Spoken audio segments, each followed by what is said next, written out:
Hello everyone, sa mga kaibigan ko dito na mga content creator, no. Medyo nalungkot lang ako sa mga napakinggan ko, no, nitong nakaraang bagyo na si Tino.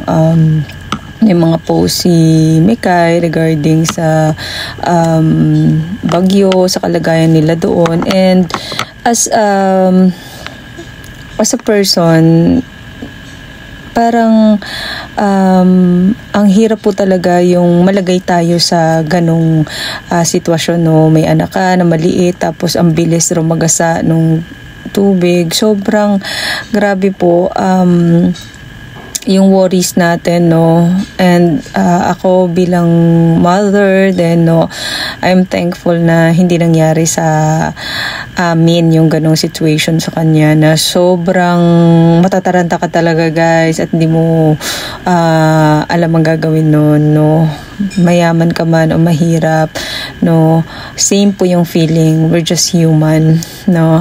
Wala po akong kinakampihan sa mga kaibigan ko dito sa social media, kasi lahat ng mga narinig ko sa side ng iba, no, naiintindihan ko naman yung mga side ninyo, pero iba-iba kasi tayo ng paniniwala, no, or nakikita na sitwasyon, no. Ang maganda lang talaga dito, guys, sa panahong ganito, instead of fighting, instead of bashing, no, ipag-pray natin, guys, yung bawat isa. And I'm not that perfect, guys, no. May mga mali tayo, no. Ito yung panahon, no, kapag nagbigay yung Panginoon ng kalamidad na katulad nito, is He is reminding us na kumonek sa Kanya, maalala siya, magpasalamat sa Kanya, humingi ng tawad sa mga nagawa natin. It's not the time for fighting, no. Mas lalo siyang malulungkot, mas lalo siyang magbibigay pa ng iba pang mga kalamidad sa atin if we continue yung mga ganyang pag-aaway or pagbabash or hindi magandang issues, no, sa bawat isa. This time, guys, na may mga pagsubok sa atin, calamities, ganyan, always remember, guys, hindi natin kayang labanan yan. Wala pong magagawa ang pera kapag talagang ang Panginoon yung naglagay ng pagsubok sa atin. So, kahit na mayaman, mahirap, same po yung feeling. Maano ka talaga, matataranta and matatakot, no. To Mikay na nagpost ng kanyang GCash QR code or GCash number o whatsoever about GCash niya na nanghihingi ng tulong. There's nothing wrong para sa akin, there's nothing wrong doon. Kasi humihingi lang naman siya ng tulong. Nasa sa inyo po yun kung magbibigay kayo or not. Ngayon, kung para sa inyo, mayaman na siya, marami siyang savings, hindi lang yun yung kayamanan niya. Guys, kasi knowing Mikay, no, nung panahon na nagko-content creator ako na actively doing my task din bilang content creator, kahit sikat po kasi yan si Mikay, she recognizes me, no. Napaakyat niya ako sa live niya, pinakinggan niya kung paano niya matatanggal yung kanyang violation, yung unoriginal content. As I could remember, ganun. Tapos tinuruan ko siya paano gawin yun. You know, kahit sikat siya, very willing to learn and willing to listen. Pati lahat ng mga nanonood sa kanya, sinabi niya na gawin yun, kasi sayang yung mga pinaghirapan natin as a content creator pag nag-original content. Kayong iba kasi months yan ang lilipas, no, bago matanggal yun. You know, I really appreciate Mikay na lagi siyang tumutulong. Mas nauuna siyang nandoon sa mga sakuna, no, sa mga kalamidad, no, nandoon siya, nagbibigay siya ng tulong, food, stocks para sa mga tao. So, yung paghingi niya ng tulong, siguro na misinterpret lang ng iba, or hindi ko po alam kung meron kayong prior miscommunication or hindi pagkakanawaan, or may hindi kayo magandang enkwentro with Mikay. I will not talk against you dahil mga kaibigan ko rin kayo, and I will not talk against Mikay. Doon lang po ako sa nakikita ko na very helpful naman din talaga si Mikay. Hindi na rin ako masyadong nakakapag-communicate or nakakapanood ng mga live niya or what, pero yung mga reels niya, yung iba na papanood ko. Pero guys, mostly lalo na yung may earthquake, 'di ba? Makaraan nandun siya, no, na humihingi ng tulong kasi kapos na yung stocks niya na provided by her own money, or galing din sa mga mababait nating donors, no. Pero guys, ito lang yung masasabi ko. Si Mikay, pa nag-post siya, trusted siya ng mga tao, no, ng mga followers niya. So, magpapadala po talaga yun sa kanya. At I'm sure itutulong niya rin yun doon sa sa mga kababayan niya na nasalanta ng bagyo. I'm sure gagawin niya po yun. So, yung hiningi niyang tulong na yun, wala pong sapilitan, and nag-post lang naman siya doon kung gusto niyo pong mag-share ng tulong. Malamang hindi lang po talaga para sa kanya yung hinihingi niyang tulong na yun. I'm sure ibibigay niya talaga yun sa mga kababayan niya. And ayun guys, knowing Mikay, as sa akin lang sa pagkakilala ko, mabait naman si Mikay at very helpful. Pero kung may alam kayo beyond that, yun po ang hindi ko alam. But this point of view of mine is speaking, no, para doon sa point of view ng mga tao na nakikita na tumutulong siya para sa mga iba na nangangailangan on the time of calamities, no, or kaya sa mga nangangailangan, sa mga naghihirap. She is sharing her blessings. So, ayun lang po yung gusto kong sabihin sa lahat, na kung na-misinterpret man natin yung paghingi niya ng tulong, let it be, hayaan na lang po natin. Sana po, wag na tayong mang-bash kasi hindi po natin alam kung ano yung feelings ni Mikay ngayon dahil sa calamities, no, sa sakuna na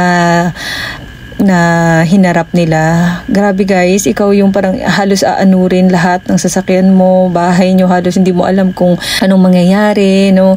So, grabe po yung ko rin, sympathy ko doon sa katulad niya na lagpasan yung na yon, yung sakuna na yon. And we're happy na safe siya, and dahil si Mikay ay pinagkakatiwalaan ng maraming tao, siya po talaga po yung pagpadalahan ng mga financial assistance, no, nung gustong tumulong, kasi alam nila legit si Mikay, legit siya na tumutulong.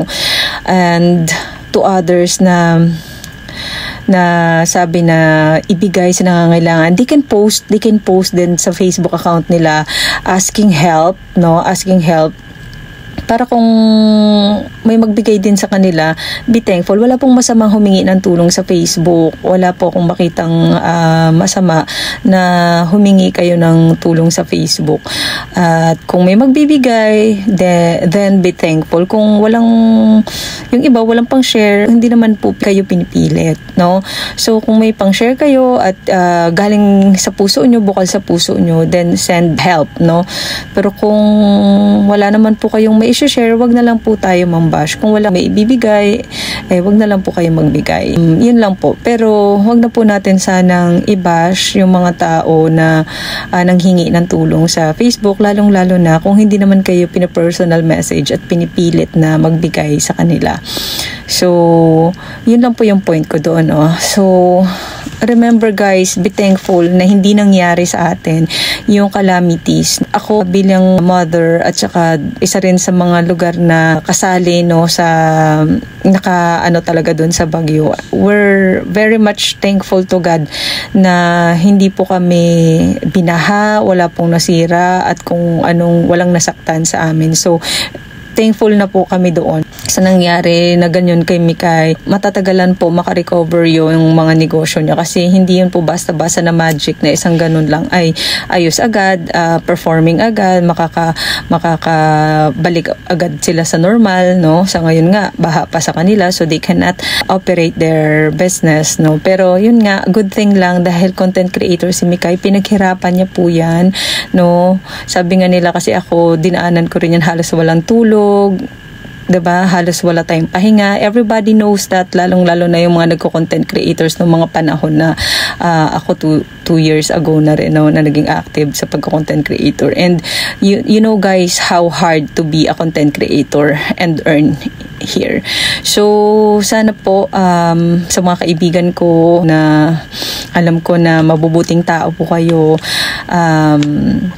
hindi ko po alam kung ano yung nakikita nyo na mali. Point of view nyo po yan. Pero sana, I'm wishing and I'm hoping na magkaayos-ayos yung lahat. And what we continue to wish for everyone is good luck, no? And maging maayos ang lahat. And ayun nga guys, let's always remember, no, yung word na sympathy, no? Magkaroon tayo ng simpatsya sa iba, no? Sa mga nangyari sa kanila, and be thankful. And the other word for this, no, na talaga namang tatatak sa mga puso nyo guys, is yung word na empathy. The empathy is you will feel what other people feel about the situation, about the things or anything. You will understand the people, where they coming from. That's it guys. So let's try to share emotions doon sa mga taong binabash natin. Let's take a look of their situation. Let's take a look of their feelings. Take a look of their life right now. Let's take a look at them, how it's hard to surpass that storm, the flood. Let's give our sympathy to them guys, and let's stop the bashing. Let's pray for everyone's safety. Let's pray for the unity of everyone. Ako bilang isa rin sa nagbibigay, nag-share, tumutulong sa iba on and off the camera pag meron, I know your heart, no, na mabubuting tao po kayong lahat. So I hope and I wish na instead of dragging people down, let's help them, all of us, to go up. And kung may nakakaangat man, let's push them up. Let's together go up. And sana lang po magkaroon tayo ng masayang buhay, lalo na may isa pang parating na bagyo guys, no. I hope hindi na masaktan pa, hindi na masira pa yung mga properties nyo, wala na pong masasaktan, wala na pong madadamage sa parating na bagyo na yan. Ipag-pray po natin yung safety nating lahat, and sana po wala na pong mangyaring ganyan katulad kila Mikay. I know guys na your heart is pure, that your heart is good, and you want the best for everyone. Ayun, yun lang po yung masasabi ko, na love ko po kayo pareho. Kayo ay mga kaibigan ko, nakasama ko minsan. Ang may sasuggest ko lang guys, let's put in our heart, in our mind, to have empathy to people around us. Thank you so much, and God bless us all. Love, love. This is Agent Jem of Kareel Gems Reels, of Kareel Gems Family, Kareel Gems Agency. Love you.